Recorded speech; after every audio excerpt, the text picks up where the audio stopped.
తిరుమల కొండపైన తలనీలాలు ఎందుకు ఇస్తారో తెలుసా? అదే అండి, గుండెందుకు చేసుకుంటారో తెలుసా? ఒకసారి లక్ష్మీదేవి అలాగే వెంకటేశ్వర స్వామిని వదిలి వెళ్ళిపోతుంది. ఆమెను వెతుక్కుంటూ స్వామివారు తిరుమల కొండ మీదకి వస్తారు. ఒక చెట్టు కింద ధ్యానం చేసుకుంటూ ఉంటే చీమలు ఆయన చుట్టూ పుట్టను పెట్టేస్తాయి. బ్రహ్మదేవుడు ఆవు రూపంలో వచ్చి రోజు ఆ చీమల పుట్ట దగ్గర పాలిచ్చేవారు. లోపలున్న వెంకటేశ్వర స్వామి ఆ పాలతో పుట్టను నింపుకునేవారు. అది గమనించిన ఆవుల కాపరి ఆ ఆవు మీదకి తన గొడ్డల్ని విసురుతాడు. అప్పుడు వెంకటేశ్వర స్వామి ఆవుకు అడ్డంగా నిలబడతాడు. ఆ గొడ్డలి స్వామివారి తలకు తగిలి రక్తం వస్తుంది. కొన్ని రోజులకి ఆ దెబ్బ అయితే తగ్గిపోతుంది, కానీ అక్కడ జుట్టు రావు.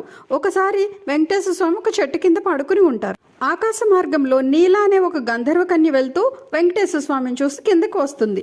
తలకు తగిన దెబ్బలు చూసి చాలా బాధపడుతుంది. తన తల నుండి కొంత జుట్టు తీసి ఆ దెబ్బ తగిలిన చోట అతికిస్తుంది. అప్పుడు వెంకటేశ్వర స్వామి, నీ అందానికి ఆత్మగౌరవానికి ప్రతీక అయిన నీ జుట్టుని నా కోసం ఇచ్చావు.